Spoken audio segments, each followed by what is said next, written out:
Hello student तो हम लोग सॉल्व कर रहे हैं एससी और math chapter 5 Newton's laws of motion के क्वेश्चंस को। और स्टूडेंट इस चैप्टर के रेस्ट क्वेश्चन के सॉल्यूशन के लिंक आपको नीचे डिस्क्रिप्शन बॉक्स में मिल जाएंगे या फिर आप प्लेलिस्ट में भी जाकर देख सकते हैं। स्टूडेंट साथ ही साथ आज जिन क्वेश्चंस को हम लोग सॉल्व करने वाले हैं उन सारे क्वेश्चंस को जनरल ट्रेडिशनल मेथड से भी आप सॉल्व कर सकते हैं या फिर उसके लिए एक शॉर्टकट मेथड भी मैं आपको बताऊंगा जिसकी सहायता से आप वन लाइन में बहुत तेजी से इन क्वेश्चंस को सॉल्व कर सकते हैं। In fact Newton's laws of motion में बहुत सारे क्वेश्चंस जो हैं आप उन्हें शॉर्टकट की सहायता से बहुत तेजी से सॉल्व कर सकते हैं, लेकिन हमेशा याद रखें शॉर्टकट हमेशा काम नहीं देता है। तो सबसे इंपॉर्टेंट होता है आपको उसका एक जनरल प्रोसीजर तो पता होना ही चाहिए। सेकेंड थिंग, जेई एडवांस की अगर बात करें तो वहां पर शॉर्टकट आपका काम नहीं करेगा, तो आपको एक जनरल मेथड पता होना चाहिए कि किसी भी क्वेश्चंस को कैसे एक जनरल तरीके से बनाया जा सकता है।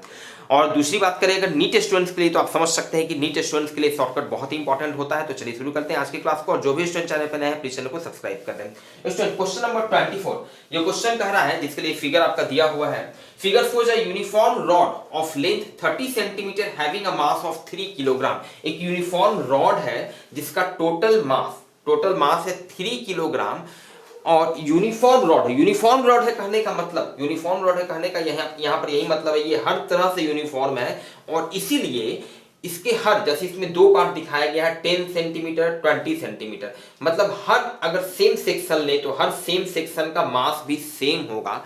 मतलब कि यहां पर एक बात तो क्लियर है कि टोटल जब 30 सेंटीमीटर का टोटल लेंथ है तो 30 सेंटीमीटर का टोटल मास है 3 किलोग्राम, मतलब हर 10 सेंटीमीटर का मास होगा 1 किलोग्राम। तभी तो 10 centimetre plus 10 centimetre plus 10 centimetre 30 centimetre और हर के लिए मास होगा 1 केजी, तो 1 KG plus 1 KG plus 1 KG 3 KG. या आप इसको सिंपल यहां से भी समझ सकते हैं 30 सेंटीमीटर के लिए 3 किलोग्राम तो 1 सेंटीमीटर के लिए 3/30 10 सेंटीमीटर के लिए एंड लाइक दिस। ये जनरल प्रोसेस भी पता होना चाहिए क्योंकि हो सकता है कि न्यू क्वेश्चन आपको दिया जाए तो यहाँ पे 15 सेंटीमीटर जो भी ये दे दिया जाए।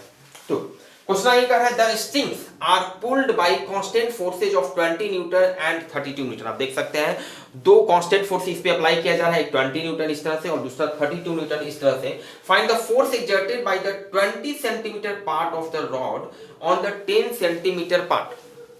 20 सेंटीमीटर का ये जो पार्ट है इस 10 सेंटीमीटर वाले पार्ट पर कितना फोर्स लगा रहा है, उस फोर्स को स्टूडेंट हमें निकालना है। All the surfaces are smooth and the strings and the pulleys are light. Okay चलिए ठीक है स्टूडेंट, सबसे पहले इसको जनरल मेथड से हम लोग देखते हैं। जनरल मतलब फर्स्ट मेथड इसको पहले हम लोग देख लेते हैं कि क्या ट्रेडिशनल कन्वेंशनल मेथड क्या हो सकता है। One thing student, conventional method देखने के पहले अगर ये क्वेश्चन ऑब्जेक्टिव क्वेश्चन होता तो थोड़ा और इंटरेस्टिंग हो जाता, क्योंकि हो सकता है कि इसको बिना बनाए भी, बिना सॉल्व के, बिना विदाउट यूजिंग पेन आप इसको सॉल्व कर सकते थे। क्योंकि एक बात क्लियर है, ये 20 सेंटीमीटर वाला ये जो पार्ट है इस 10 सेंटीमीटर पे जो फोर्स लगाएगा, या फिर कहें according to Newton's third law 10 centimetre वाला फोर्स जो है, 10 सेंटीमीटर वाला जो पार्ट है वो 20 सेंटीमीटर वाले पर जो फोर्स लगाएगा दोनों फोर्स सेम होगा। Clear? According to Newton's third law ये फोर्स का जो वैल्यू होगा निश्चित रूप से अगर इस फोर्स को हम F कहते हैं जिसका वैल्यू स्टूडेंट हमें निकालना है, इस फोर्स का वैल्यू निश्चित रूप से 20 न्यूटन से बड़ा होगा और 32 न्यूटन से छोटा होगा। 32 न्यूटन से छोटा होगा क्योंकि ऑब्वियसली ये पूरा का पूरा सिस्टम, ये पूरा का पूरा ब्लॉक जो है इस डायरेक्शन में मूव करेगा। इधर 32 न्यूटन का फोर्स लग रहा है, इधर 20 न्यूटन का फोर्स लग रहा है, तो इस डायरेक्शन में मूव करेगा। तो ऑब्वियसली ये इस पर जो फोर्स लगाएगा, इसका फोर्स 32 से कम होना चाहिए। ऑब्वियसली 32 से कम होगा तभी तो ये फाइनली इस डायरेक्शन में मूव करेगा। क्लियर है? और ऑब्वियसली 20 से ज्यादा होना चाहिए तभी तो फिर फाइनली इधर 20 लग रहा है तो इधर 20 से ज्यादा लगेगा तभी तो ये इधर मूव करेगा। और इस चीज को अभी जो जनरल मेथड से हम लोग देखने वाले हैं तो वहां पे डिटेल देखेंगे, मैथमेटिकल जो भी प्रोसीजर होता है इक्वेशन वगैरह लिख के, तो आप इसको चेक भी कर सकते हैं। आप इसको 10 सेंटीमीटर की जगह मान लिया आप इधर 15 सेंटीमीटर ले लीजिए, इधर भी 15 सेंटीमीटर ले लीजिए, तब भी जो फोर्स का वैल्यू आएगा हमेशा 20 और 32 के बीच में होगा। आप चेक करके देख सकते हैं, बल्कि करना चाहिए आपको। थोड़ा भी डाउट है, मान लिया एक पार्ट हो सकता है 8 सेंटीमीटर, दूसरा पार्ट हो सकता है 22 सेंटीमीटर, उस केस में भी दोनों पार्ट एक दूसरे पर जो फोर्स लगाएगा निश्चित रूप से उसका वैल्यू 20 और 32 के बीच में होगा। तो चलिए इसका पहले हम लोग जनरल मेथड देख लेते हैं कैसे सॉल्व करेंगे। तो जनरल मेथड के लिए ऑब्वियसली स्टूडेंट यहाँ पर एज्यूम कीजिए ये 10 सेंटीमीटर और 20 सेंटीमीटर वाला ये जो पार्ट है इसको हम थोड़ा सा सेपरेट कर देते हैं। ये आपका हो गया 10 सेंटीमीटर वाला पार्ट हो गया और ये 20 सेंटीमीटर वाला पार्ट हो गया। ध्यान दीजिएगा ये हो गया 20 सेंटीमीटर वाला पार्ट। ठीक है, ये 10 सेंटीमीटर का जो पार्ट है उसका ऑब्वियसली आप समझ रहे हैं मास कितना होगा, 1 kg मास इसका होगा। क्लियर है, यहाँ पे हम लोग देख लिए 30 सेंटीमीटर के लिए, चूंकि यूनिफॉर्म बॉडी है, 30 सेंटीमीटर के लिए 3 किलोग्राम, जो 10 सेंटीमीटर के लिए 1 किलोग्राम, 20 सेंटीमीटर वाला ये जो पार्ट होगा इसका मास होगा 2 किलोग्राम। क्लियर है, चलिए इधर आपका फोर्स लग रहा है, ये आपका फोर्स लग रहा है 20 न्यूटन का, ये फोर्स लग रहा है, इधर आपका फोर्स लग रहा है 32 न्यूटन का फोर्स लग रहा है। चलिए ठीक है, ऑब्वियसली अब ये 32 न्यूटन का फोर्स इधर लग रहा है, इधर 20 न्यूटन का ये इधर जाना चाह रहा है, मतलब कि भाई ये 1 किलोग्राम वाला ये जो फोर्स है ये इस पर, ये 1 किलोग्राम वाला जो सेक्शन है, ठीक है, ये इस पर इस डायरेक्शन में फोर्स लगाएगा। ठीक है भाई, हम जैसे हैं वैसे बने रहने दो। ठीक है, और ये जो है 2 किलोग्राम वाला ये इस पर इस डायरेक्शन में फोर्स लगाएगा, इस डायरेक्शन में फोर्स लगाएगा। क्लियर है, और इनफैक्ट इसी फोर्स का वैल्यू निकालना है, जिसको चलिए हम लोग एफ का नाम दे देते हैं, और न्यूटन थर्ड लॉ से दोनों फोर्स का मैग्नीट्यूड सेम होगा। क्लियर है, इस एफ का वैल्यू निकालना है। तो सिंपल प्रोसीजर स्टूडेंट क्या होता है कि हम लोग न्यूटन सेकेंड लॉ का यूज करते हैं, अलग अलग बॉडी के लिए इक्वेशन लिखते हैं, मतलब फ्री बॉडी डायग्राम ड्रॉ करने के बाद उसका इक्वेशन हम लोग लिखते हैं। तो यहाँ पे थोड़ा सा, चूंकि हम नजदीक में करके दिखाए हैं, थोड़ा सा सेपरेट दिखाया, आप और भी अलग करके दिखा सकते थे, तो एक एक करके देखते हैं। पहले वाले बॉडी के लिए ये फ्री बॉडी डायग्राम, ये फ्री बॉडी डायग्राम इसका हो गया 1 किलोग्राम का, 10 सेंटीमीटर वाला जो पार्ट है, ये जो 20 सेंटीमीटर वाला पार्ट है उसका ये फ्री बॉडी डायग्राम। यहाँ पर अब ध्यान दीजिएगा कौन कौन सा फोर्स लग रहा है, एक एक करके देखते हैं। 1 किलोग्राम वाला जो ऑब्जेक्ट है उस पर एक फोर्स तो एफ लगा, ये इस पर लगाया इस तरह, ठीक है, और दूसरा फोर्स एक 20 न्यूटन का लग रहा है, इस पर और भी फोर्स लग रहा होगा, एक लग रहा होगा फोर्स ऑफ ग्रेविटी mg, तो 1 है तो 1 इंटू जी, तो जी हो गया। ठीक है, इतना वैल्यू का फोर्स लग रहा है, ये जी न्यूटन हम लिख रहे हैं। ठीक है, और दूसरा एक नॉर्मल रिएक्शन लग रहा होगा। ठीक है, इस पर भी बात करें तो इस पर एक तो एफ, ये फोर्स ये जो इस पर लगा रहा है एक 32 न्यूटन का लग रहा है, और इस पर भी ऑब्वियसली एक mg, तो mg मास हो गया 2, तो 2 इंटू जी मतलब 2g न्यूटन का फोर्स एक नीचे लग रहा होगा, और एक नॉर्मल रिएक्शन ऊपर लग रहा होगा। इसको एन डैश कर देते हैं। क्लियर है स्टूडेंट? चलिए, तो स्टूडेंट आप समझ सकते हैं यहाँ पर एक एक करके अगर बात करें तो पहले वाले इस ब्लॉक के लिए अगर हम बात करें तो इस ब्लॉक के लिए जब आप इक्वेशन लिखिएगा, ये पहले वाले ब्लॉक का फ्री बॉडी डायग्राम हो गया। ठीक है, इसके लिए जब आप इक्वेशन लिखिएगा तो ऑब्वियसली दोनों ब्लॉक जो है सेम डायरेक्शन में, सेम एक्सेलरेशन से मूव करेगा। मान लेते हैं कि ये ए एक्सेलरेशन से अगर मूव कर रहा है तो ये भी ए एक्सेलरेशन से मूव कर रहा है। क्लियर है, तो इसके लिए जो इक्वेशन होगा वो क्या होगा, नेट फोर्स दिस डायरेक्शन। ठीक है, तो नेट फोर्स दिस डायरेक्शन में कितना हो जाएगा, F minus 20 equals to mass into acceleration, mass हो गया 1 इंटू एक्सेलरेशन, ये हो गया। इसके लिए ध्यान दीजिएगा यहाँ पर इस दोनों फोर्स, ये दोनों फोर्स एक दूसरे को बैलेंस कर देंगे ऑब्वियसली, क्योंकि वर्टिकल डायरेक्शन में इस ब्लॉक का, इस पार्ट का कोई मूवमेंट नहीं है, कोई मूवमेंट नहीं है, मतलब कि ये दोनों फोर्स बैलेंस्ड है। ठीक है, तो इसका कोई रोल नहीं होगा, फाइनली इस डायरेक्शन में मूव कर रहा है, तो नेट फोर्स इस डायरेक्शन में हो गया F minus 20 equals to mass into acceleration according to Newton second law. तो यहाँ से स्टूडेंट पहला इक्वेशन मिल जाता है F minus 20 equals to A, ये पहला इक्वेशन मिल गया। क्लियर है स्टूडेंट?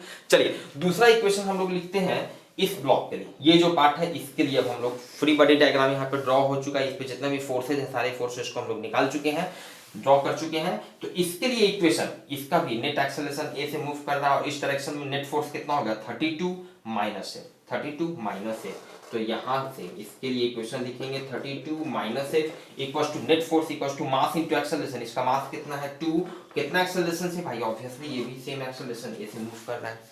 क्लियर है, तो यहाँ से हमारा दूसरा इक्वेशन मिल गया 32 minus F equals to 2a। चलिए ये दूसरा इक्वेशन मान लेते हैं, ये दूसरा इक्वेशन मान लेते हैं, इसको इस तरह से लिखना बेटर है। ठीक है, अब यहाँ से आप समझ सकते हैं स्टूडेंट कि दो इक्वेशन है हमारे पास और फोर्स का वैल्यू निकालना है, एफ का वैल्यू निकालना है, तो ऑब्वियसली निकलेगा, निश्चित रूप से निकलेगा। तो सॉल्व करेंगे, ठीक है, सॉल्व करेंगे तो यहाँ पर ध्यान दीजिएगा फोर्स का वैल्यू निकालना है। अगर आप इसको डायरेक्ट ऐड कर दीजिएगा 1 + 2 कीजिएगा तो यहाँ से एफ ही कैंसिल हो जाएगा, एफ प्लस एफ है, इधर माइनस एफ है, कैंसिल हो जाएगा। तो इसको ऐसा करते हैं ना, बाई 1 - 2 कर देते हैं, बाई 1 - 2 करेंगे तो ध्यान दीजिएगा क्या फायदा होगा, f माइनस 20 इधर आपका लेफ्ट हैंड साइड में LHS में आपका हो जाएगा f माइनस 20 माइनस 32, ये माइनस माइनस प्लस हो जाएगा, प्लस f इक्वल्स टू इधर आपका हो जाएगा a - 2, क्लियर स्टूडेंट। चलिए यहाँ से फायदा है कि अब मेरा एफ रह गया, ठीक है। अच्छा एफ रह गया लेकिन ए भी रह गया ना, तो ऐसा करते हैं भाई ए को तो कैंसिल करना पड़ेगा, तो बाई 1 इंटू 2 कर देते हैं। 1 में 2 से मल्टीप्लाई करते हैं, बाई 1 इंटू 2 माइनस 2 करते हैं।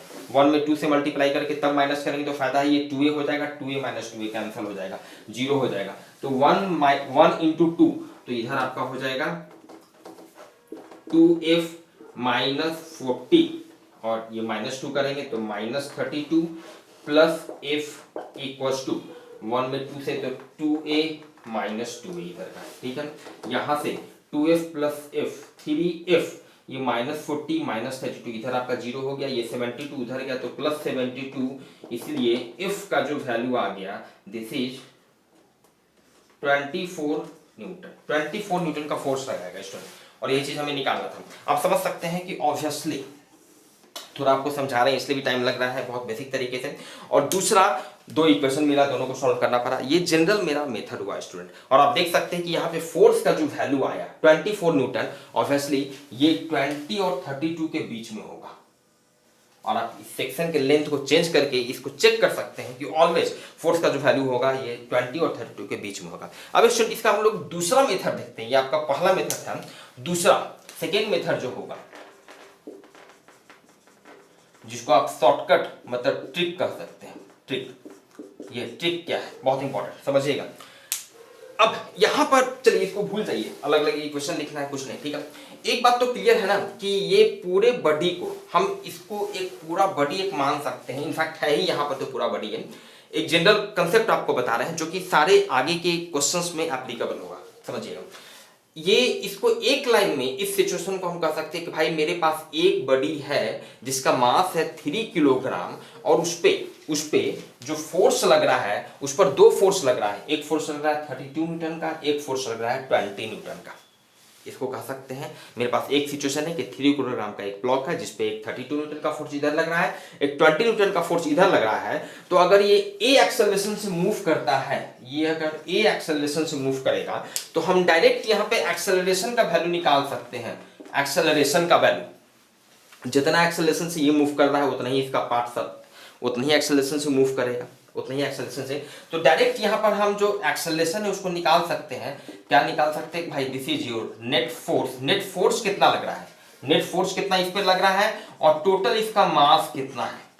इसको एक लाइन में हम कह दिए भाई मेरे पास सिंपल सिचुएशन है कि 3 किलोग्राम का ब्लॉक है, एक फोर्स इधर 32 न्यूटन का लग रहा है, इधर 20 न्यूटन का फोर्स लग रहा है। तो ऑब्वियसली चूंकि इधर वाला फोर्स ज्यादा है तो ये इधर मूव करेगा, मतलब इसका एक्सेलरेशन का ये डायरेक्शन होगा।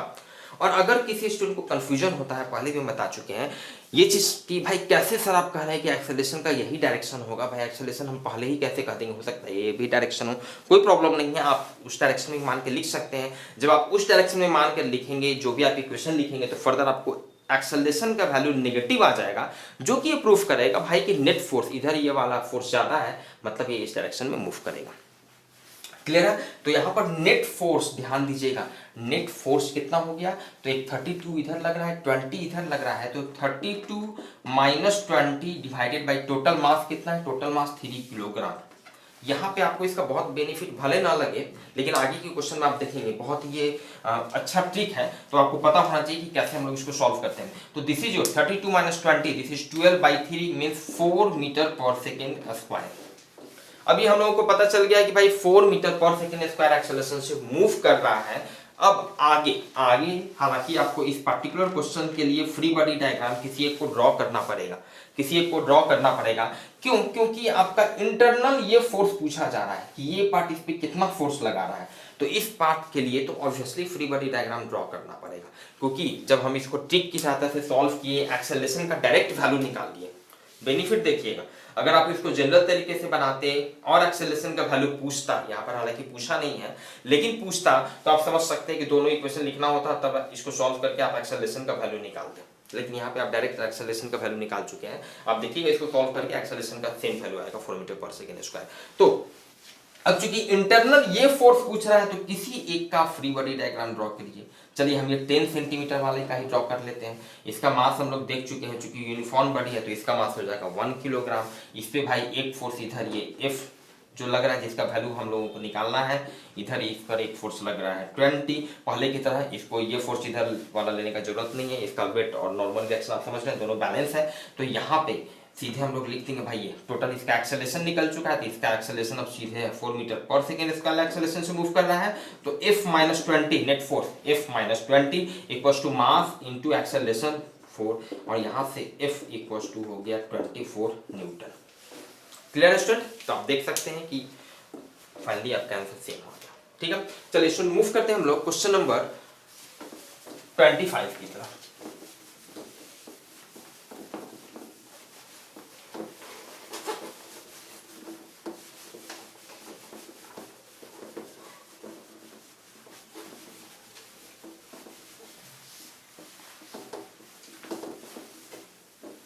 क्वेश्चन नंबर 25 स्टूडेंट, इनफैक्ट इसके लिए भी फिगर है आपका, consider the situation shown in the figure. Question number 25 और 25 के लिए इसका फिगर कुछ इस तरह से है।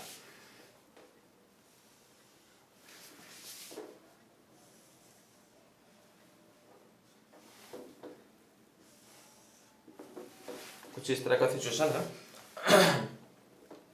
यहाँ पे आपका ये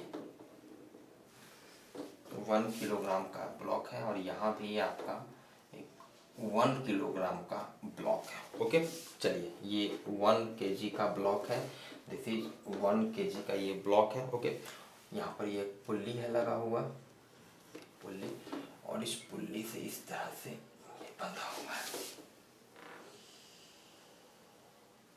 पुल्ली से इस तरह से बंधा हुआ है लाइक दिस।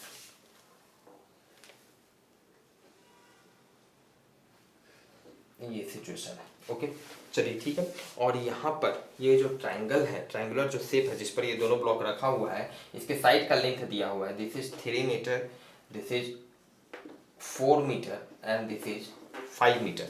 क्लियर है? चलिए स्टूडेंट यहाँ पे देख सकते हैं question, consider situation shown in the figure, all the surfaces are frictionless and a string and pulley are light, find magnitude of the acceleration of the two blocks. ये जो दोनों ब्लॉक हैं उसका एक्सेलरेशन का वैल्यू निकालना है। Obviously दोनों का सेम एक्सेलरेशन होगा, ऑब्वियसली एक्सेलरेशन की मैग्नीट्यूड की बात कर रहे हैं। क्यों? क्योंकि दोनों सेम स्ट्रिंग से बंधा हुआ है, सेम स्ट्रिंग से। ये अगर इधर जाएगा तो ये भी उतना ही एक्सेलरेशन से इधर जाएगा, ये अगर इधर आएगा तो ये भी उतना ही एक्सेलरेशन से इधर आएगा, क्योंकि सेम स्ट्रिंग से कनेक्टेड है। क्लियर है? तो एक्सेलरेशन का वैल्यू स्टूडेंट हम लोगों को निकालना है। तो पहला मेथड हम लोग देख रहे थे student, general method, first method, ये जो है ट्रेडिशनल मेथड है, और इनफैक्ट आपको ये पता होना चाहिए। ऑब्वियसली स्टूडेंट आप समझ सकते हैं कि उसके लिए हम लोग क्या करते हैं, अगेन जो जनरल मेथड है कि दोनों बॉडी का हम लोग अलग अलग FBD free body diagram draw करेंगे, जो जो फोर्स लग रहा है सारे फोर्सेस को दिखाएंगे। ठीक है, और सारे फोर्स को दिखाने के बाद हम लोग अकॉर्डिंगली इक्वेशन लिखेंगे। ठीक है स्टूडेंट, चलिए तो हम उसको यहीं पर दिखाते हैं। आप इसको अलग से भी ड्रॉ कर सकते हैं, हम इसको यहीं पे दिखा रहे हैं। चलिए देखिए, इस पे जो जो फोर्स लगेगा, इस पे जो भी फोर्स लगेगा ध्यान दीजिएगा, इस तरह का एक काम पहले भी कर चुके हैं। इस पर एक फोर्स तो मास है, तो इधर mg लगेगा, इधर एक mg लगेगा, इधर ये सरफेस के परपेंडिकुलर नॉर्मल लगेगा। इस mg को हम जब दो पार्ट में ब्रेक करते हैं तो इधर हो जाता है mg साइन थीटा, इधर हो जाता है mg कॉस थीटा। क्लियर है? चलिए इसको थोड़ा सा, चलिए बिगिनर्स के लिए हो सकता है कि कुछ परेशानी हो। ये mg हो गया, ठीक है, और इधर हो जाता है mg sine theta, mg sine theta. Clear है? इधर हो जाता है mg cos theta, mg cos theta, जहां पे ये थीटा एंगल है, ये एंगल थीटा है, और ये हो जाता है नॉर्मल रिएक्शन। वन थिंग, अब स्टूडेंट अगर किसी को कंफ्यूजन हो रहा है कि भाई अगर ये एंगल थीटा है, ये मास, ये mg वेट, ठीक है, वर्टिकली डाउनवर्ड डायरेक्शन में लगेगा, तो इधर mg sin थीटा कैसे हो, इधर mg cos थीटा। तो बहुत आसान है, आप इसको मैथमेटिकली चेक कर सकते हैं, या फिर हम लोगों ने बहुत बार यूज किया है, पहले भी आगे आपको न्यूटन्स लॉ ऑफ मोशन में, नहीं न्यूटन्स लॉ ऑफ मोशन ही पढ़ रहे हैं तो बहुत बार यूज कर चुके हैं। ठीक है, वन थिंग। सेकेंड थिंग, बहुत बार स्टूडेंट को कंफ्यूजन हो जाता है कि अब या तो फिर से पूरा वो करके देखते हैं, इसको कंपोनेंट में ब्रेक करते हैं, ठीक है, या कभी जल्दी के चक्कर में भाई इधर mg cos थीटा कोई स्टूडेंट लिख देता है, इधर mg sin थीटा लिख देता है। तो हमेशा याद रखिए, जिधर आपका स्लोप है उधर आपका mg sin थीटा होगा। इस से स्लोप हो गया, इस से स्लोप हो गया, और इस से sin थीटा हो गया। क्लियर है? तो आप ऐसे हमेशा के लिए याद रख सकते हैं, कभी नहीं भूलेंगे, जिधर स्लोप है उधर mg sin थीटा, और इसके perpendicular mg cos theta. Clear है स्टूडेंट? चलिए तो इस पे टोटल इतना फोर्स लगेगा, एक फोर्स और लगेगा इधर, टेंशन टी लगेगा। क्लियर है स्टूडेंट। अब चलिए यहां पर, तो ऑब्वियसली स्टूडेंट यहां पर हम लोगों को थीटा का वैल्यू पता होना चाहिए, थीटा का वैल्यू पता होना चाहिए। तो ध्यान दीजिएगा स्टूडेंट, ये जो ट्राइंगल है, ये ट्राइंगल जो आपको दिया गया है, इस ट्राइंगल में इस साइड का लेंथ है 3 मीटर, इसका 4 मीटर और ये 5 मीटर है। कुछ ध्यान में आ रहा है?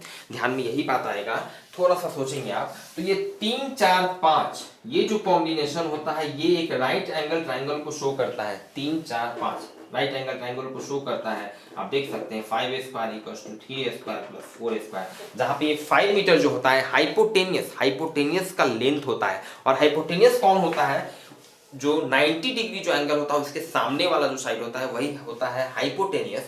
मतलब कि यहाँ पर ये 5 मीटर का जो ये जो साइड है ये हाइपोटेनियस है, मतलब ये एक राइट एंगल ट्राइंगल है और इस हाइपोटेनियस के सामने वाला जो एंगल होगा वो 90 डिग्री होगा।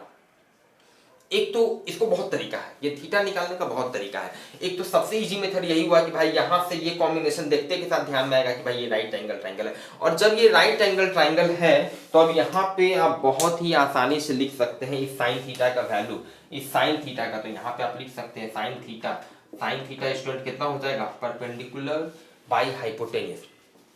तो परपेंडिकुलर, परपेंडिकुलर कितना हो जाएगा? ये आपका हो गया परपेंडिकुलर, तो परपेंडिकुलर हो गया 4 डिवाइडेड बाई हाइपोटेनियस हो गया 5। तो साइन थीटा का वैल्यू स्टूडेंट निकल गया हम लोगों को 4/5। ध्यान दीजिएगा, एक तो ये मेथड हुआ, यहाँ पे साइन थीटा निकालने का बहुत मेथड है।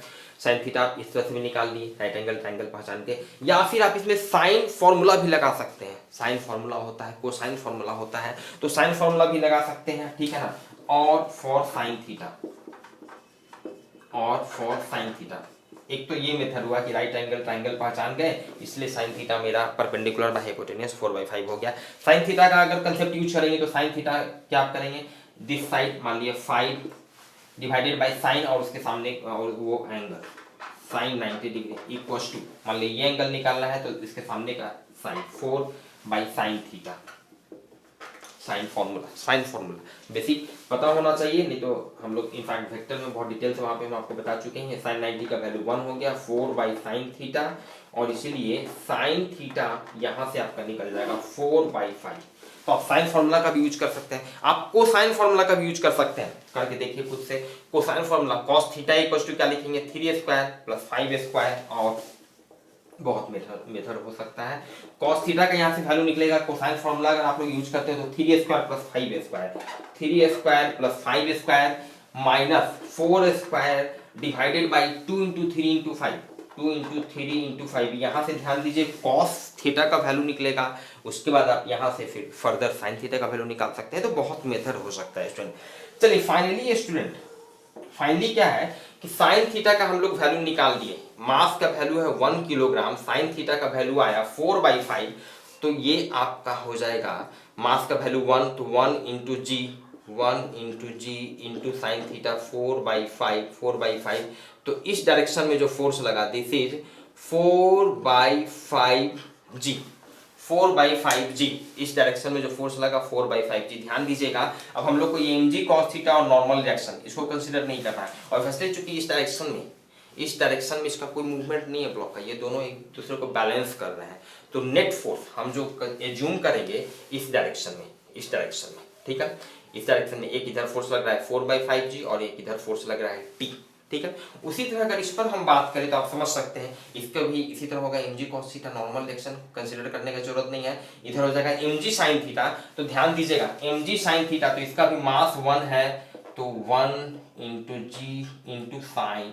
मान लेते हैं अगर ये एंगल अल्फा है, अगर ये एंगल अल्फा है तो यहाँ पे साइन अल्फा क्या हो जाएगा? साइन अल्फा, ध्यान दीजिएगा इस राइट एंगल ट्राइंगल में ये साइन अल्फा क्या हो जाएगा? परपेंडिकुलर, तो परपेंडिकुलर 3 डिवाइडेड बाई हाइपोटेनियस हमेशा फिक्स रहेगा ये 5, ठीक है। तो साइन अल्फा हो जाएगा 3/5। तो mg साइन अल्फा यहाँ पे हो जाएगा, यहाँ पे आप देख सकते हैं दिस इज साइन अल्फा का वैल्यू 3/5, मतलब ये आपका हो गया 3/5g। और ऑब्वियसली इस पर एक फोर्स इधर टेंशन ये लगेगा, टेंशन एक यहाँ और एक टेंशन यहाँ लगेगा, ध्यान दीजिएगा।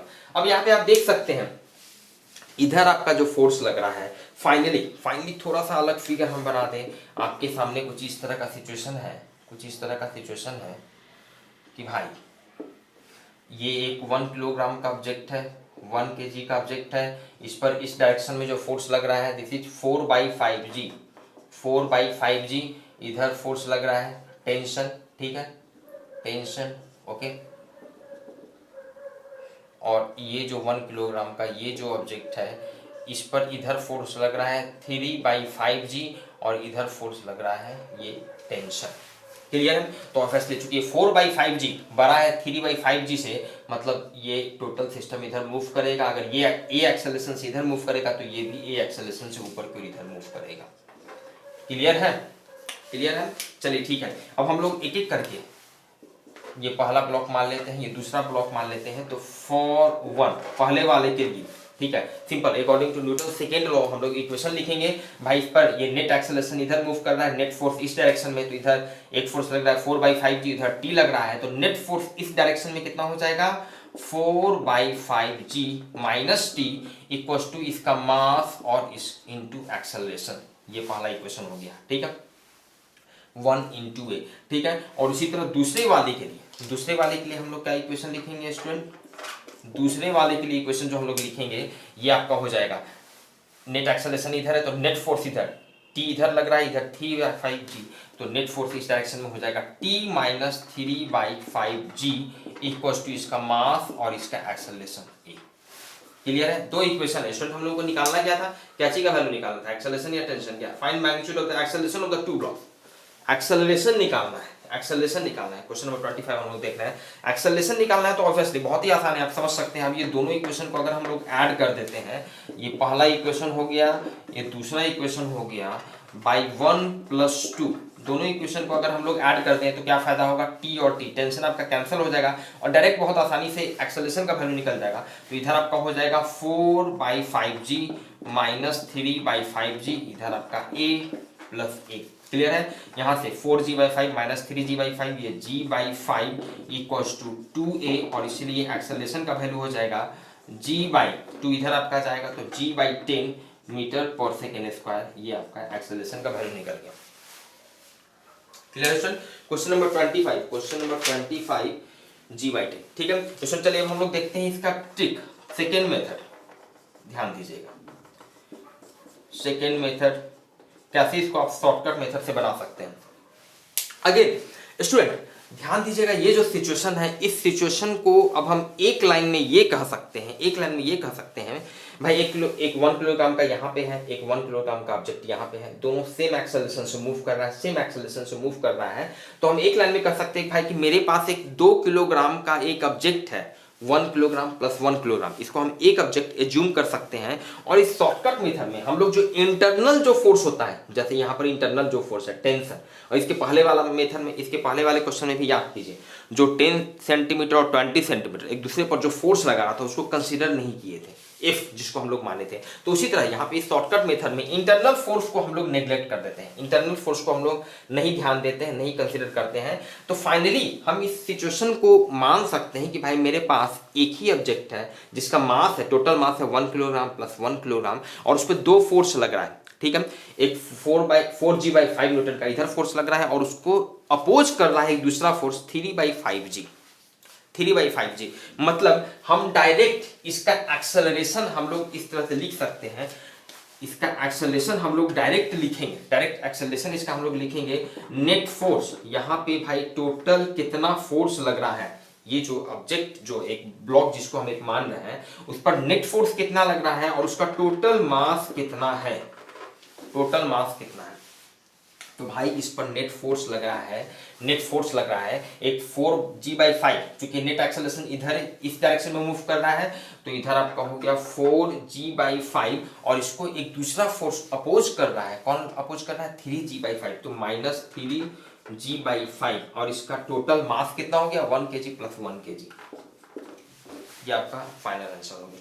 देख सकते हैं यहाँ पे ये 4g/5 माइनस 3g/5, तो ऊपर में हो गया g/5, नीचे में 2, this is g/10 metre per second square, is your answer. Clear student? चलिए स्टूडेंट हम मूव करते हैं क्वेश्चन नंबर 26 की तरफ। Question number 26।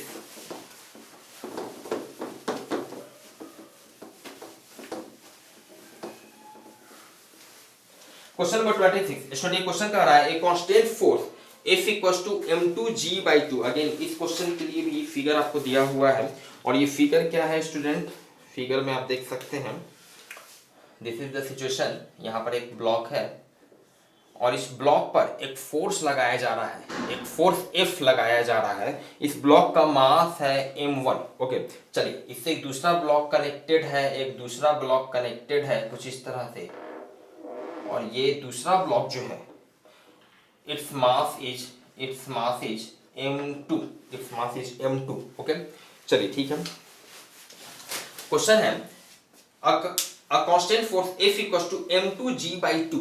F का वैल्यू स्टूडेंट दिया हुआ है, this is m2g/2, m2g/2 is applied on the block of mass m1 as shown। चलिए ठीक है। The string and the pulley are light and the surface of the table is smooth। Find the acceleration of m1।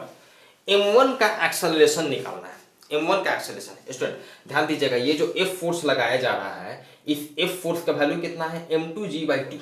चलिए ये F जो force लगाया जा रहा है ये है m2g/2। चलिए यहाँ पर ये m2 जो ब्लॉक है, इस पर कौन कौन सा फोर्स लग रहा होगा? एक फोर्स ऑफ ग्रेविटी जिसको वेट भी कहते हैं, दिस इज m2g। एक फोर्स यहाँ पर इस पर लग रहा होगा, टेंशन T, और चूंकि सेम स्ट्रिंग से कनेक्टेड है, लाइट स्ट्रिंग है, इसलिए सब जगह टेंशन सेम होगा, तो यहाँ भी टेंशन का वैल्यू T। कंफ्यूजन नहीं होना चाहिए। टेंशन का डायरेक्शन, कभी कभी स्टूडेंट्स को टेंशन का डायरेक्शन भी शो करने में कंफ्यूजन हो जाता है, तो भाई हमेशा याद रखिए टेंशन जो कनेक्टिंग जो पॉइंट है उससे हमेशा अवे होता है, कनेक्टिंग पॉइंट से हमेशा अवे।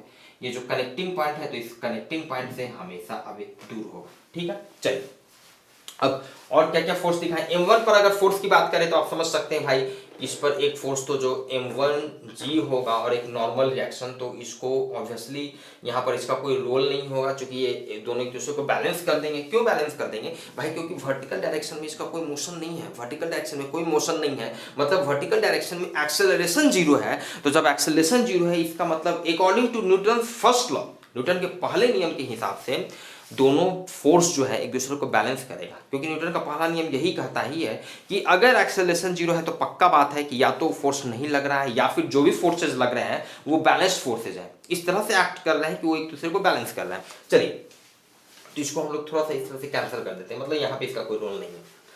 हम लोगों को निकालना है m1 का एक्सेलरेशन। अब यहाँ पे आप समझ सकते हैं स्टूडेंट कि फाइनली भाई ये जो सिस्टम है, इस पर देखिए एक फोर्स इधर m2g लग रहा है और इधर m2g/2 लग रहा है, इसका हाफ इधर लग रहा है, मतलब ये टोटल सिस्टम आपका इस डायरेक्शन में मूव करेगा। और ऑब्वियसली अगर ये a एक्सेलरेशन से इस डायरेक्शन में मूव करेगा तो ये भी a एक्सेलरेशन, सेम एक्सेलरेशन से इधर मूव करेगा, क्योंकि सेम स्ट्रिंग से डायरेक्टली कनेक्टेड है।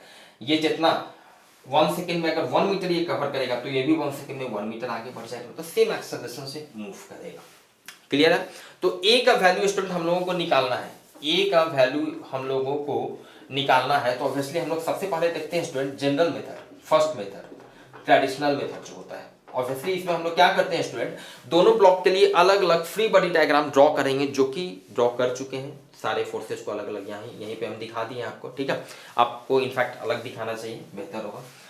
दूसरा, उसके बाद हम लोग अलग अलग इक्वेशन लिखते हैं। तो फॉर m1 के लिए हम लोग according to Newton second law equation लिखेंगे भाई। तो ये नेट एक्सेलरेशन इस डायरेक्शन में है, तो नेट फोर्स इस डायरेक्शन में कितना हो जाएगा? T minus m2g/2, T minus m2g/2 equals to mass इसका m1 है, ध्यान दीजिएगा इसका मास कितना है? m1 है, इसका मास है m1 इंटू इसका एक्सेलरेशन a। क्लियर है स्टूडेंट? चलिए इसको पहला इक्वेशन मान लेते हैं। अब हम लोग लिखते हैं फॉर m2, जो दूसरा ब्लॉक है m2, इसके लिए, तो इसके लिए net force in downward direction equals to mass into इसका नेट एक्सेलरेशन डाउनवर्ड डायरेक्शन। तो नेट फोर्स डाउनवर्ड डायरेक्शन में कितना लग रहा है? इधर नीचे में m2g, ऊपर में t, तो m2g माइनस t हो जाएगा, m2g minus t equals to इसका mass, net force equals to mass into acceleration, F equals to ma, तो मास और इसका एक्सेलरेशन, ये भी a एक्सेलरेशन से मूव कर रहा है, this is second equation.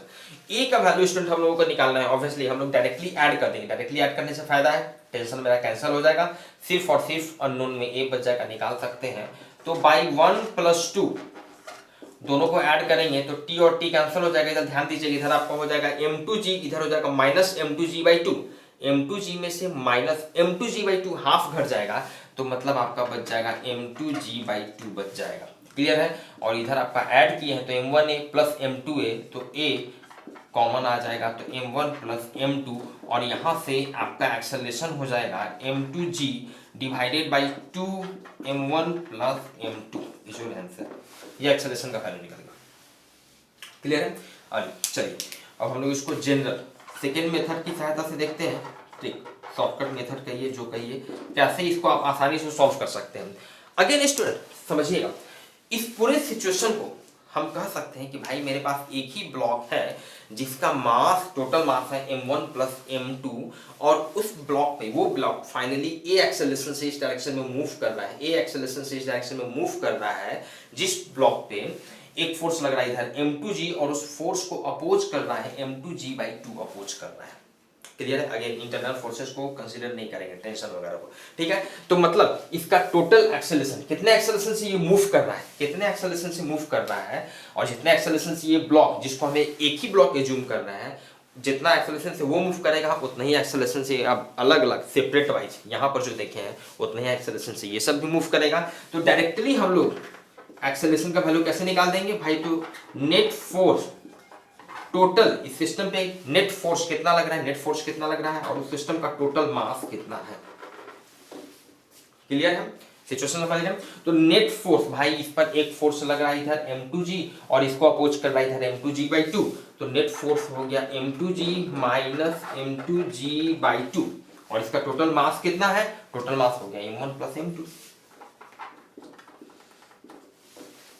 Clear है? चलिए, तो यहां से आप देख सकते हैं m2g में से m2g/2 उसका हाफ घट जाएगा, तो हो जाएगा ऊपर में m2g/2, नीचे में आपका m1 + m2 है, और इसको सॉल्व करेंगे then you will get m2g/2 into m1 + m2 which is same m2g/2। Clear है सर? चलिए सर मूव करते हैं लोग क्वेश्चन नंबर 27 की तरफ।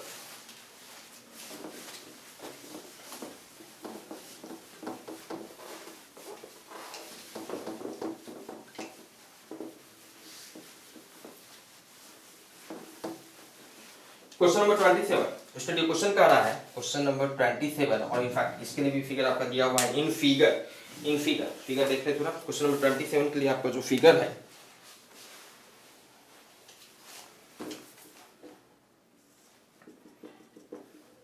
यहाँ पे आपका एक पुल्ली है। ओके चलिए,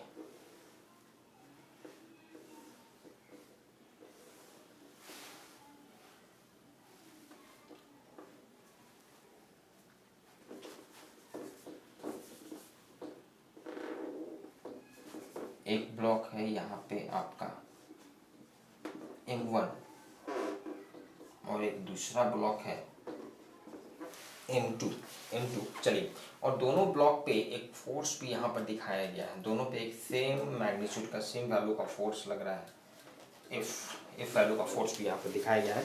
चलिए, क्वेश्चन यहाँ पर लिखा हुआ है in figure m1 = 5 kilogram, m1 का वैल्यू है, m1 is 5 kilogram and m2 is 2 kilogram and F equals to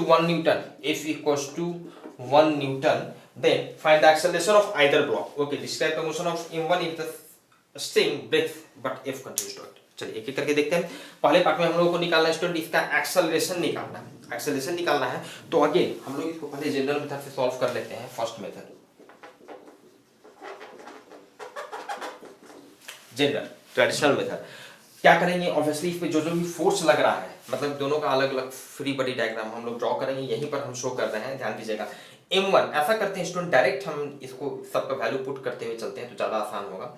F का वैल्यू है 1 न्यूटन, F का वैल्यू है, एक इस पे फोर्स लग रहा है 1 न्यूटन का फोर्स लग रहा है। m1 का वैल्यू हम ध्यान दीजिएगा, m1 का वैल्यू यहाँ पे हम पुट कर रहे हैं 5 kg। तो एक दूसरा इस पर फोर्स ऑफ ग्रेविटी जो ये लग रहा होगा दिस विल बी mg, तो 5g। क्लियर है? चलिए ठीक है। और इस पर एक और फोर्स लग रहा होगा, टेंशन मान लेते हैं, उसका वैल्यू है T। अब M2 पे देखते हैं कौन कौन सा फोर्स लग रहा होगा। ऑब्वियसली M2 पर भी सेम टेंशन T लग रहा होगा, जो कि डायरेक्टली लाइट स्ट्रिंग है, टेंशन सब जगह सेम होगा, टेंशन का डायरेक्शन ये होगा, आप समझ रहे हैं। एक इस पे F ये फोर्स तो लग रहा है, जिसका फोर्स का F का वैल्यू आपको दिया गया है 1 न्यूटन का, और एक इस पे वेट भी इसका लग रहा होगा, जिसका वैल्यू होगा M2G। M2 का वैल्यू आपको दिया हुआ है 2 kg, ये 2 किलोग्राम का ब्लॉक है, तो mg मतलब 2g।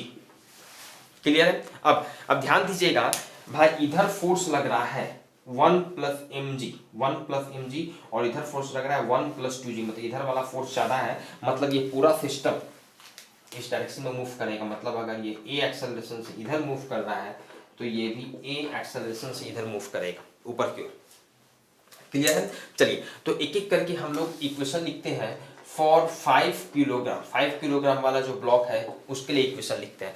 तो ये नीचे a एक्सेलरेशन से मूव कर रहा है, तो इसका नेट फोर्स डाउनवर्ड डायरेक्शन में कितना हो जाएगा, 1 plus 5g minus T, 1 plus 5g minus T equals to, इसका मास कितना हो गया, F इक्वल्स टू ma, तो मास इंटू एक्सेलरेशन, तो 5a।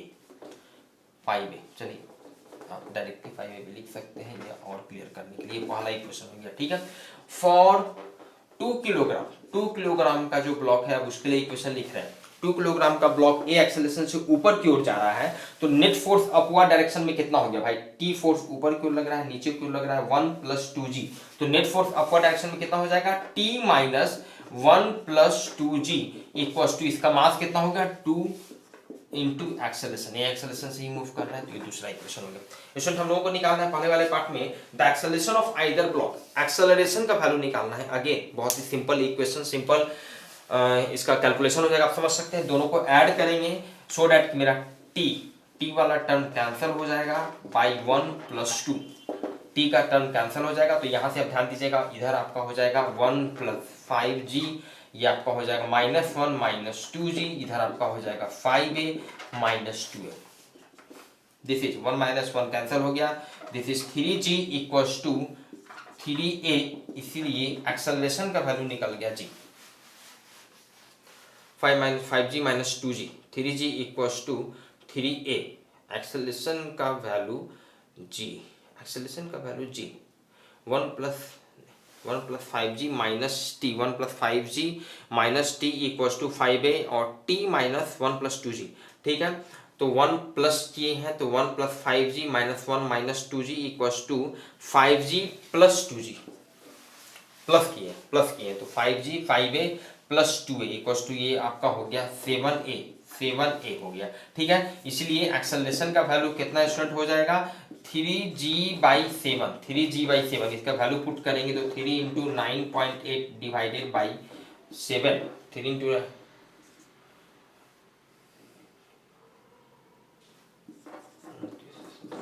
29.4/7, ये 4.2 metre per second square, 4.2 metre per second square, इतना एक्सेलरेशन से मूव करेगा। Question number 27, 4.3 metre per second इसका। ओके चलिए ठीक है, अप्रोक्सीमेटली ये आपका इतना एक्सेलरेशन से मूव करेगा। अब स्टूडेंट देखते हैं इसका ट्रिक, हम लोग सेकेंड मेथड देख लेते हैं कि एक्सेलरेशन का वैल्यू हम लोग डायरेक्ट शॉर्टकट मेथड से कैसे निकाल सकते हैं। अगेन समझ सकते हैं स्टूडेंट, सिमिलर सिचुएशन है अब तक जितने भी क्वेश्चंस को हम लोग डील किए हैं। यहाँ पे आप कह सकते हैं कि भाई ये जो सिचुएशन है, आप उसको एक सिचुएशन इक्विवेलेंटली मान सकते हैं कि हमारे पास एक ब्लॉक है जिसका मास है 5 किलोग्राम प्लस 2 किलोग्राम 7 किलोग्राम, और ये फाइनली ए एक्सेलरेशन से नीचे की ओर मूव कर रहा है। इस पे नेट 2 एक्सेलरेशन लग रहा है, एक लग रहा है इधर 1 प्लस 5g, और इस 1 प्लस 5g को अपोज कर रहा है 1 प्लस 2g, ये फोर्स अपोज कर रहा है। ऑब्वियसली इंटरनल फोर्स टेंशन को कंसीडर नहीं करेंगे, मतलब इसका डायरेक्ट एक्सेलरेशन हम लोग लिखेंगे A equals to net force divided by total mass. तो नेट फोर्स कितना लग रहा है 1 प्लस 5g नीचे की ओर, तो 1 प्लस 5g माइनस, इसको अपोज कौन कर रहा है, मतलब माइनस हो जाएगा 1 plus 2g divided by total मास कितना होगा 5 kg प्लस 2 kg, तो 5 प्लस 2, इसको सॉल्व करेंगे स्टूडेंट, तो 1 minus 1 cancel, 5g minus 2g, 3g 3g/7 3g/7 और इसको सॉल्व करेंगे तो you will gate 4.2 metre per second square. तो यहाँ से आप इस तरह से भी आप एक्सेलरेशन का वैल्यू बहुत ही आसानी से डायरेक्ट निकाल सकते हैं। स्टूडेंट इस क्वेश्चन का एक और भी पार्ट है, देखते हैं। ये दूसरे पार्ट में कह रहा है describe the motion of m1 if the string breaks but if continues to act. Motion of m1 इसमें कौन था, 5 किलोग्राम वाला ब्लॉक, 5 किलोग्राम वाला ब्लॉक, मतलब ये ब्लॉक। मतलब कि इस क्वेश्चन में अब आगे कह रहा है कि ये जो 5 किलोग्राम का ये जो ब्लॉक था, 5 किलोग्राम का ये जो ब्लॉक था, 5 किलोग्राम का मतलब जिसको m1 है, m1 जो कि ब्लॉक है जिसका मास 5 किलोग्राम है, अगर इसमें अचानक स्ट्रिंग को हम कट कर दें, स्ट्रिंग को यहाँ से हम कट कर दें, ये आगे पुल्ली से ऐसे बंधा हुआ था, आप समझ रहे हैं, सिचुएशन कुछ इस तरह का था, ठीक है। यहाँ से हम कैंसर इसको कट कर दिए, ये यहाँ से अब इसको कट कर दिए, ठीक है, कट कर दिए। तो इसके मोशन को डिस्क्राइब करना है, क्या इसका किस तरह का मोशन होगा, और कितने एक्सेलरेशन से ये मूव करेगा। स्टूडेंट ध्यान दीजिएगा, इसको जैसे ही हम कट करेंगे और क्वेश्चन आगे कह रहा है कि इफ ये जो F जिसका वैल्यू है 1 न्यूटन, जो कि नीचे की ओर ऐसे लग रहा था, ये इस पे कंटिन्यूअसली एक्ट कर रहा है, ये लग ही रहा है, ऐसा नहीं कि उस फोर्स को हटा लिए। तो ध्यान दीजिएगा भाई, इस पे ये 1 न्यूटन का फोर्स तो क्वेश्चन में ही बोल दिया कि ये फोर्स लग ही रहा है, और कुछ भी सिचुएशन हो, ये जो फोर्स ऑफ ग्रेविटी ये तो इस पे लगता ही रहेगा, चाहे स्ट्रिंग कनेक्टेड हो जाए, कट कर दिया जाए, mg तो नीचे की ओर लगेगा।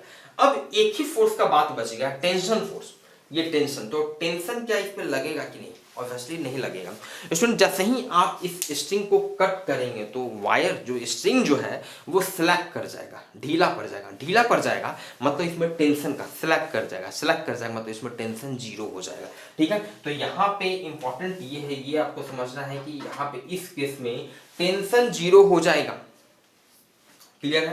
मतलब इस केस में इस पर नेट फोर्स जो है डाउनवर्ड डायरेक्शन में ही लगेगा। और मान लेते हैं अगर ये इस केस में मान लेते हैं a डैश एक्सेलरेशन से मूव कर रहा है, a डैश एक्सेलरेशन से मूव करेगा, तो आप a डैश का वैल्यू निकाल सकते हैं भाई। नेट फोर्स इस पे डाउनवर्ड डायरेक्शन में लगेगा, हियर इन दिस केस हो जाएगा नेट फोर्स डाउनवर्ड डायरेक्शन में 1 + 5g इक्वल्स टू, इसका मास हो जाएगा 5, और इस केस में एक्सेलरेशन है a डैश, क्लियर है, a डैश। तो यहां से आप a डैश का वैल्यू निकाल सकते हैं, दिस इज 1 + 5g/5, इसको अलग अलग करेंगे, 1/5 = 5g/5, this is 0.2 + g metre per second square, इतना एक्सेलरेशन से 0.2 + g metre per second square acceleration से, इतना एक्सेलरेशन से ये डाउनवर्ड डायरेक्शन में मूव करेगा, क्लियर स्टूडेंट।